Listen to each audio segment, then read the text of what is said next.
really, this is meant to be kind of an introduction to just general e-learning practices, as well as an introduction to some of the tools and software that's out there that you can use. In my experience, a lot of teachers really excel in the classroom, but put them in front of a computer to do some online teaching, and a little bit of a help is needed to kind of say, okay, here's some tools to use, here's why this one's good, why that one's not so good. And a lot of teachers don't have that kind of experience until it's forced on them in some cases, like we are now. So most of this that you're going to see tonight is all coming from my own experiences in teaching online classes. I do teach online classes, but it's primarily for adults. It's not for students, but a lot of the principles still the same. And it goes really well with my ed tech degree, where we focus on this kind of stuff with public school education. So we're going to look at three things here. One of the things we're going to look at is video conferencing. We're going to look a little bit at some software and tools to help you with that. Screencasting is another one we're going to look at. If you're going to be teaching lessons, screencasting allows you to kind of customize your lessons a bit more and create some options that video conferencing may not have as easily. The other one is we're going to look at kind of a workflow for students and how to go from a video or some other assignment to getting work turned in and getting feedback to students. That is one that surprisingly is a little bit trickier than the other two for somebody who's doing video conferencing or e-learning for the first time. So I'll try to show some examples in here. While you're participating, there should be a chat window, and you're welcome to post questions in there. I don't always see the chat as easily on my screen. It tends to get hidden a little bit. I'm going to try and see if I can adjust that so it doesn't get hidden so much this time. But you are welcome to put a chat or questions in the chat window, and I'll try to respond in a timely manner. If you have something that you want to add, feel free to speak up. There is a mute button in the lower left corner of your screen. You can also do an Alt-A, and it will unmute your mic if you have one. So we'll go ahead and get started. One of the things I really wanted to focus on is that with all the tools out there, there's a lot of stuff that's available free, and it's very valuable. On top of that, quite a few companies out there in the ed tech world are making some of their stuff freely available, and we should take advantage of that. Some of the tools are quite powerful, like we're using Zoom right now, and Zoom announced that they're giving away pro versions of their account for teachers during the shutdown to aid teachers in their lessons. And that's a powerful tool to use. So I'm going to highlight some of them that are doing that. There are quite a few that offer additional features if you pay. I'll point out a few of them, but we really wanted to focus kind of on free tools available right now. We're going to start with looking at video conferencing first.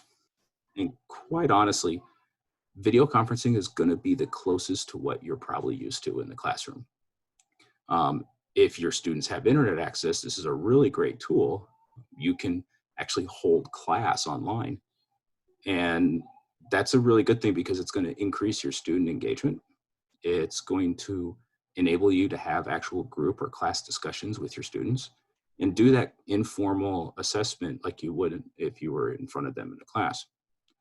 This also is a nice thing because a lot of the tools can be accessed from multiple devices. So that opens up some opportunities for you. You're not restricted to just a computer with a webcam. There are some drawbacks, however. It is going to require that everyone has an internet access. Now, I have plenty of students who don't have internet access at home, but they have that unlimited data connection on their phone.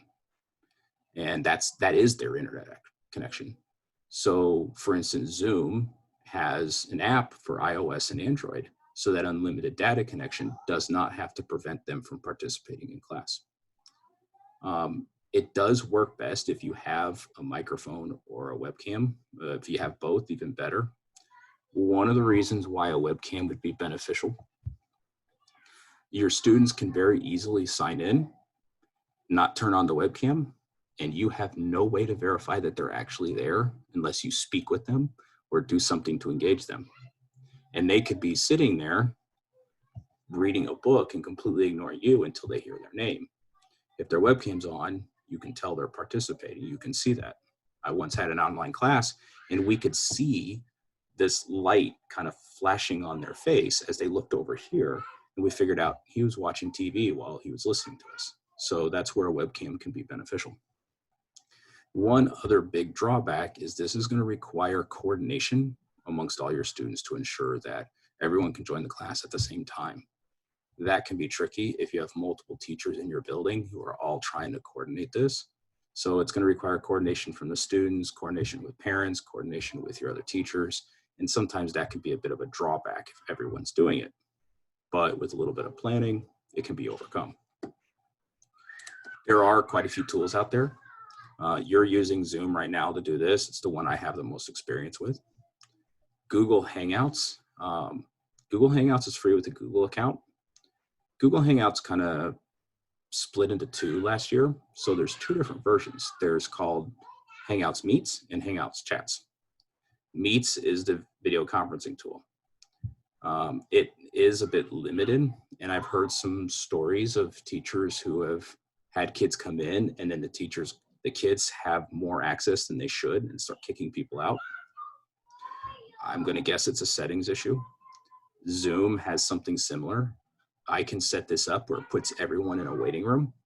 But if I allow people to join before I have joined, then what happens is they get put in that meeting room and the first person can get marked as a host. And then suddenly they have full control over everything, and you don't want to give that to kids. So you definitely want to learn your tool first. Adobe Connect, I really like Adobe Connect. There's some really cool features. With Zoom, notice I had to shrink down my window in order to see the chat and the images of who's in here and what I want to share at the same time. Adobe Connect, you don't have to do that. You can create windows on the view and it only fills this window here, or I can have a file sharing window here where I can pass files to students, or I can have a chat window and none of it has to be covered up unless I choose to. So Adobe Connect has announced that they're doing, well, I think they might actually do 90-day free trials by default. So that could cover, for many of us, the entire shutdown. So that's also a useful tool to consider. Cyberlink and Cisco both have tools. They are primarily known for their equipment, but they also have web hosting tools or video conferencing tools.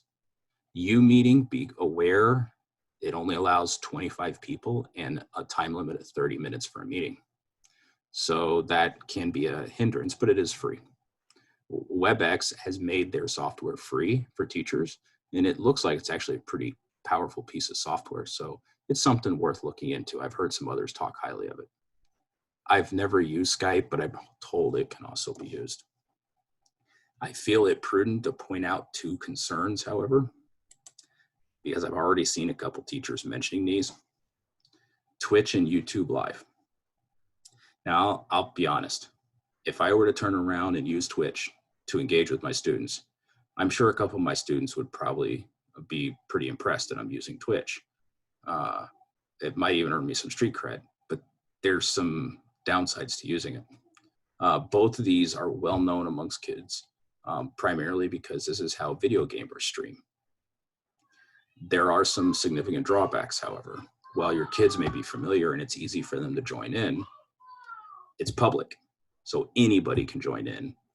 And it's not joined through a link like you joined this one. It's joined because it's shared online and people can just go, oh, I want to watch that one. The other problem is students can join in using aliases. And I guarantee some of your students have an alias for Twitch or YouTube or both, which means it makes it very hard to identify who that student over there is that's making rude comments and needs to be banned from the chat. So it makes it a bit harder to identify students. Both of those were also going to require you to take some time to set up software and get everything ready to go. And time you may not be wanting to actually spend. So be aware of that as well. When looking for video conferencing tools, take into account a couple of features that you're going to want to look for. One, screen sharing is very, very important on this one. If it's just me, my head up here, how am I going to share any of this content? So definitely make sure it's got screen sharing. If it's got the ability to record a video, that is also a bonus to consider. Number of participants is going to be useful. Some of them limit the number of participants in a free account, so you may want to take that into consideration. The length of your meetings for free accounts versus paid accounts can vary. Zoom, because they're making the Pro one free, you can have up to 100 participants in an unlimited meeting time. The free account, only 40 minutes. So take that into, make sure you're looking up those pieces of information too. The other one is the ease of joining a meeting.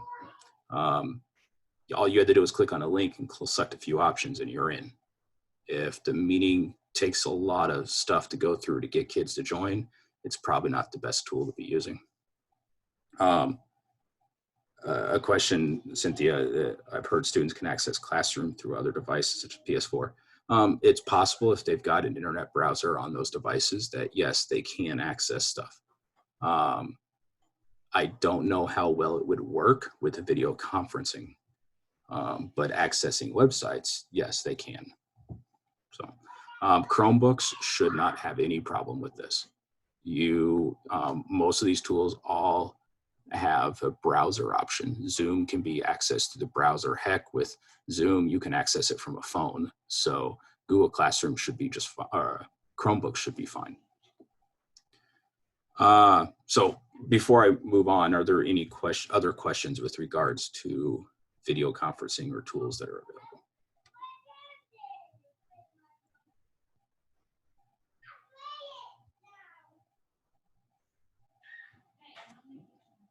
Okay, if you have one, feel free to speak up and I'll try to answer that.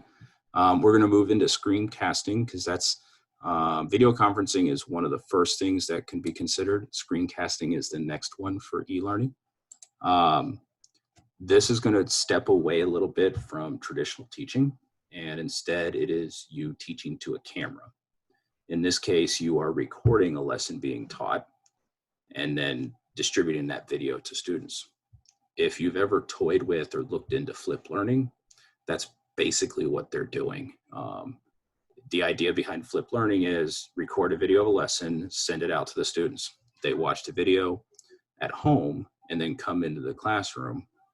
And the classroom time is for you to reinforce skills, help them with practice, put them onto actual work. That way you're not spending class time with the teaching side, you're spending more class time with the engagement side. Same concept with screencasting. Nice thing is it can be viewed from any device. You don't need to have any special software. You can post it to Google Classroom or YouTube or TeacherTube or any number of places for hosting that video, and students can access it on their own time, which takes away that whole coordination drawback from video conferencing. The one benefit I really like from this is you record those videos and now you have a library of videos for use later. Next year, student misses class. Hey, here's a video, catch up on what you missed. Makes it a whole lot easier to take care of some of those details. There are some drawbacks.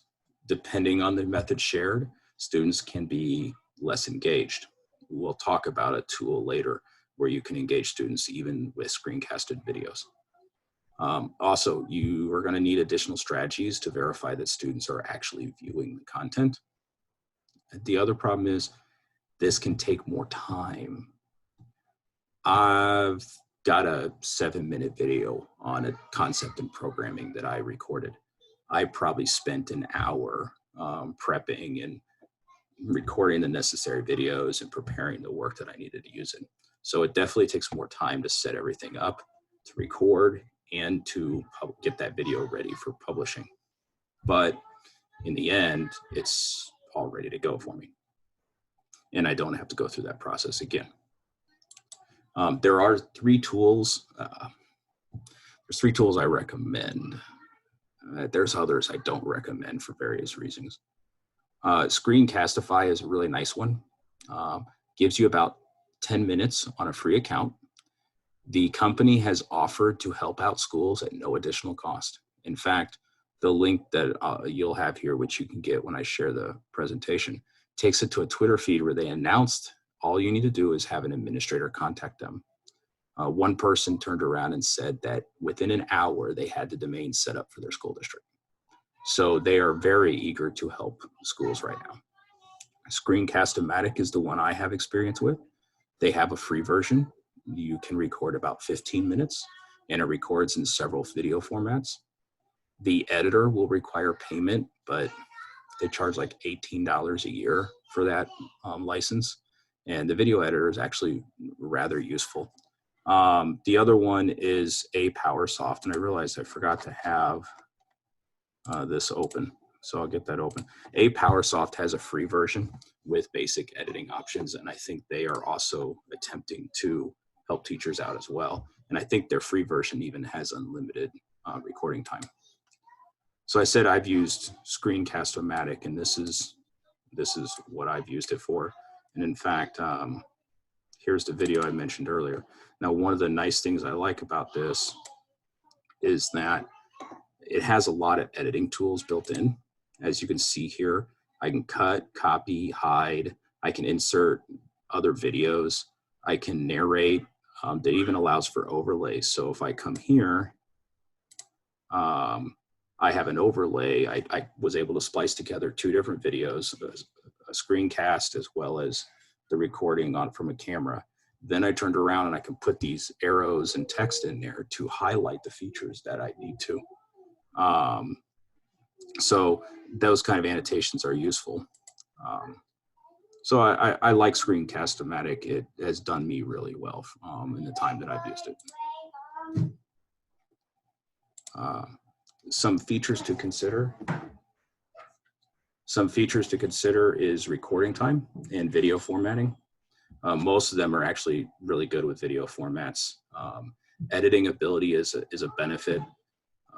There are some out there that don't give you that. There's one called like Jang. It used to be highly recommended a couple of years ago. What turned me off is it only records in one video format. There's no editing option. And on top of that, it only gave you 5 minutes. And these other tools were giving you 10, 15 minutes for free. So that one I've turned away from. Camtasia is very popular. It's highly recommended. It's $300 for a license. If you plan to do a lot of screencasting, that may be useful for you. If not, some of these other options might be better. So there are other tools, but there's reasons to stick away from them. WeVideo I got shared a lot. I've even had fellow teachers that have shared that one. One of the drawbacks is they limit how much in a month you can do. Even with a paid account, their most basic paid account only allows you to record an hour's worth of video. After that, you're done. And that's an hour's worth in 1 month. Or at least that was what it was last time I looked. So I tend to stick away from WeVideo too. So just some other things to consider with that. A couple of tips coming from my own experience. Plan out your recording in advance.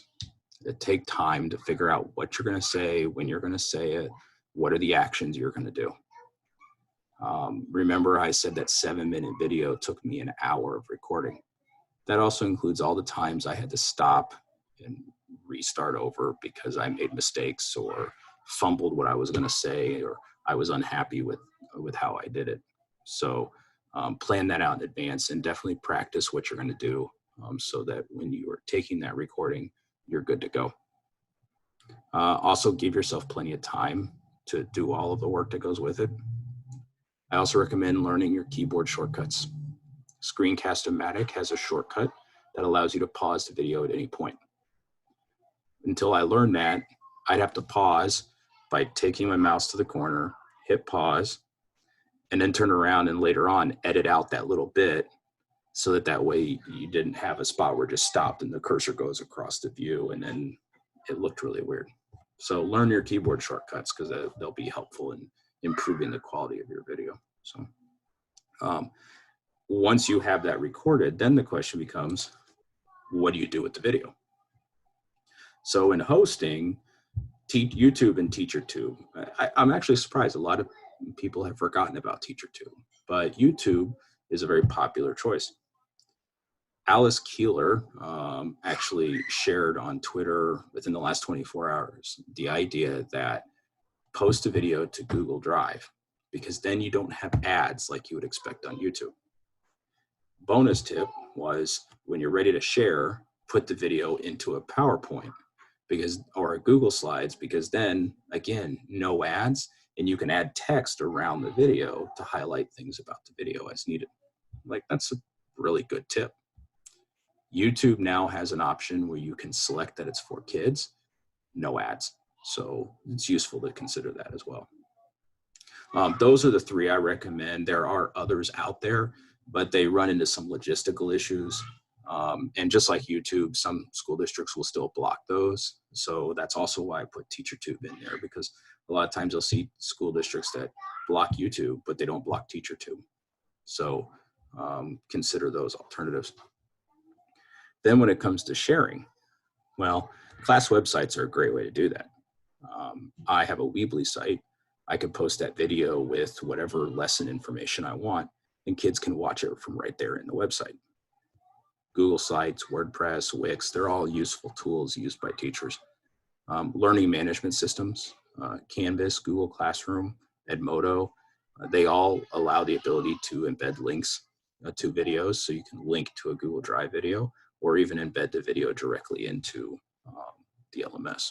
And then of course you have email, but you're going to run into some problems if you try to email the video, but you can definitely email links. So, and then before we move on, the last bit about screencasting is, what are some tools you're going to need on top of just the software? I definitely have a camera of some kind. You're going to need a phone. Even a phone will work, but digital camera, document camera, and even webcams can all be useful. I had a math teacher in an earlier session, and we were talking about how with a doc camera, you can record a video of him working through the lesson on a piece of paper and then share that to students as an example. So that's useful. Webcams are quite popular. For instance, the webcam that I'm using right now is a Logitech 922. I highly recommend it. It's very easy to use. I just plug it in, it's good to go. Costs about $60, $65 at Walmart. But if you're willing to spend a little bit more, $85 at Best Buy last time I checked, and you get a tripod. And that tripod means I can set up the camera and record whatever's going on. And it's an HD camera, so it's recording at 1080p. This is a very popular one for video game streamers, which is how I found out about it. I'm like, well, if they use it, this is going to be great for my online classwork. And that's how I got it. Tripod is useful. Video editing software. There's a lot out there. If your screencasting software comes with editing, use that. That's what I do. OpenShot is a 100% free software. It feels very similar to iMovie for anyone who's familiar with Macs. So that's a great one, because you're going to get all the features at no cost. I've included a link here. That link will take you to a list of free video editing software that was made in December of 2019. So it's still recent enough to be relevant. Also consider a microphone. Even a headset with a mic is going to be better than just using the camera's microphone, but sometimes that may be the best you've got. So before I continue, again, a lot of information, trying to maximize that 30-minute window I said. So are there any questions about screencasting?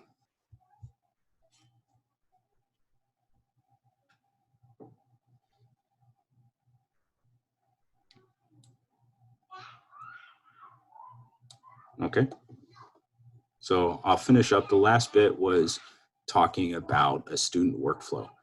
From what I've seen, a lot of teachers can naturally go into the video mode with just a little bit of practice.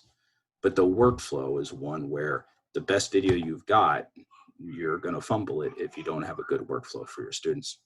So that is the weirdest thing about e-learning, is though how you get work to students and get it back, and then get it back to them with feedback changes a little bit.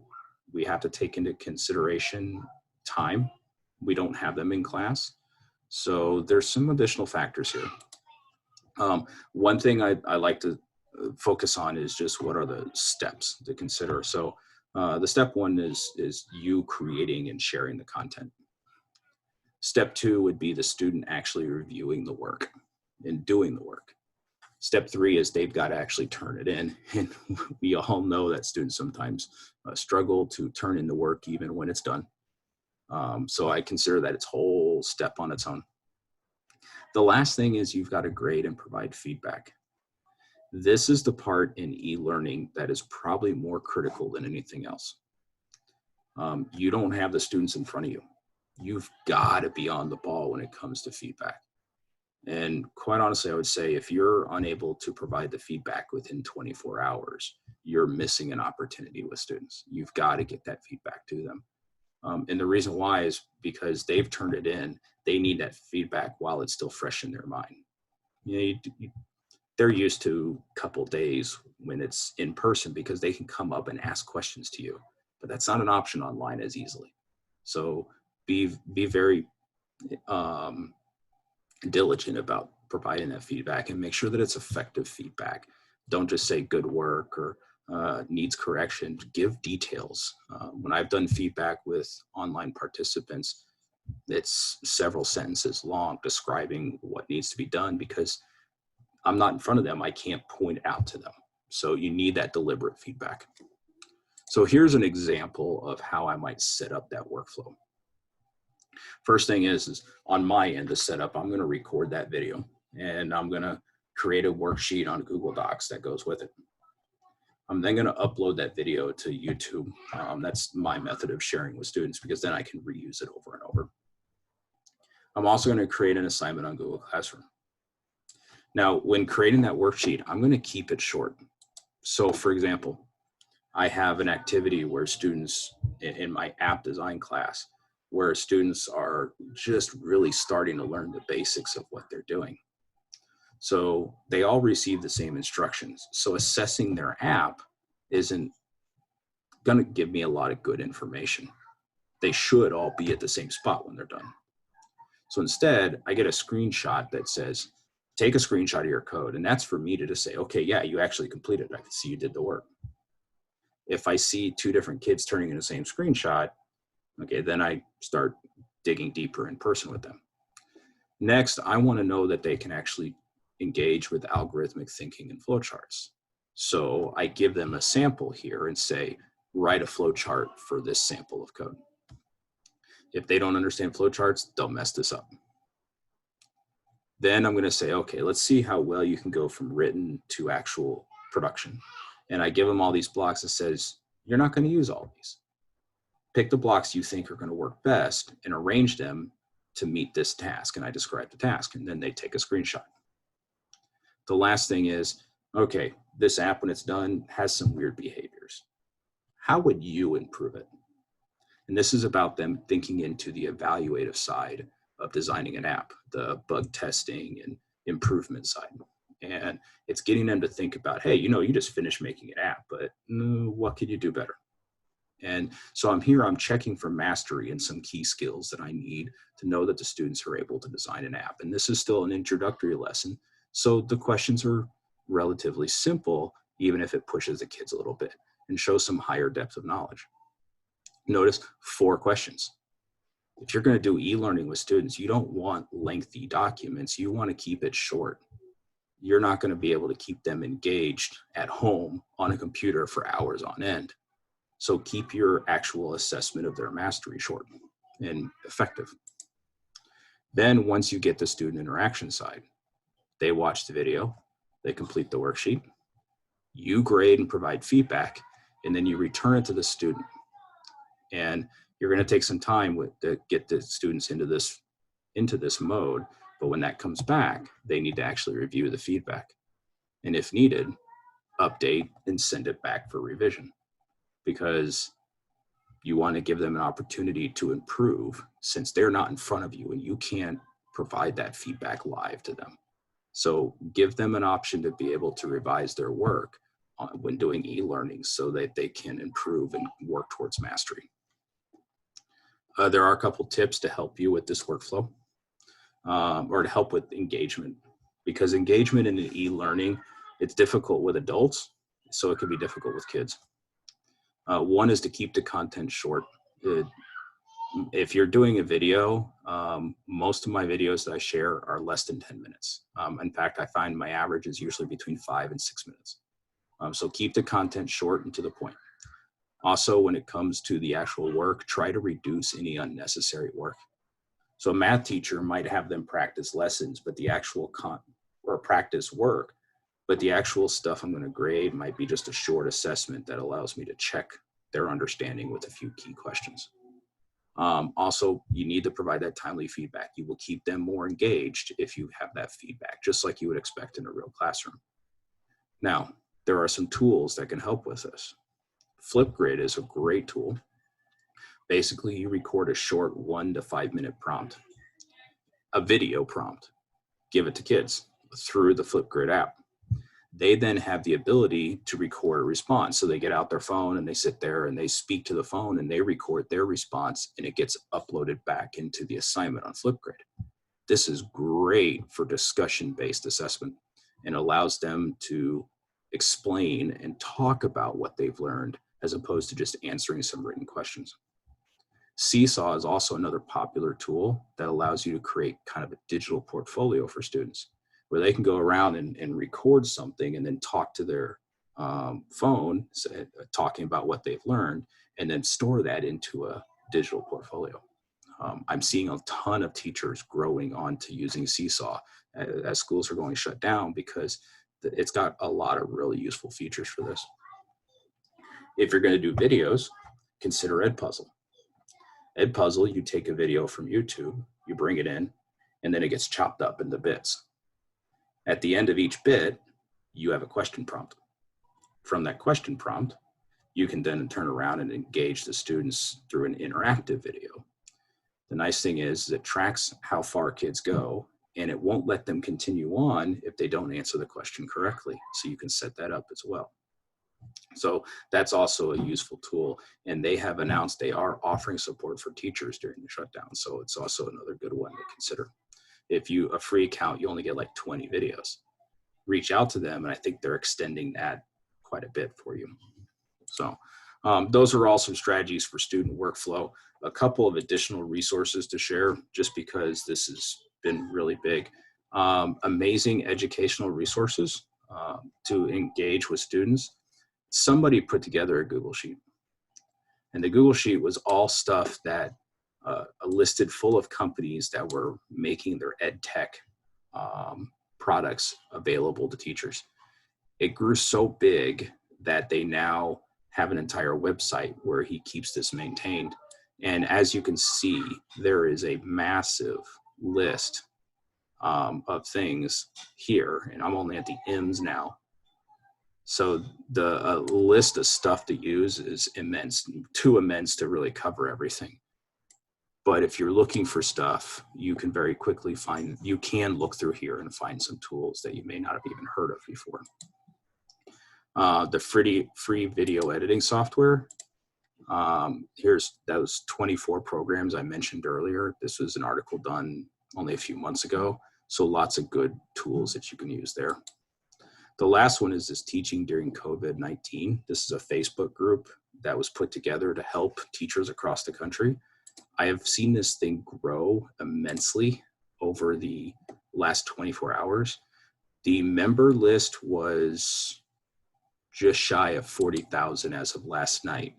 This morning it was 50,000, and now it's up to almost 58,000 teachers. So definitely something to look into if you want to get tips and strategies from teachers in your content area. There's even been discussions about trying to break it out for content specific stuff. So again, just lots of stuff to share. I said I would share the presentation here, and I'll go ahead and get that because I went just over my 30-minute time that I was aiming for. There's a lot of content here, almost overwhelming amount of content. So I apologize for that, but this was meant to be just kind of a introduction to some options for you to consider. You are welcome to reach out to me if you've got any questions.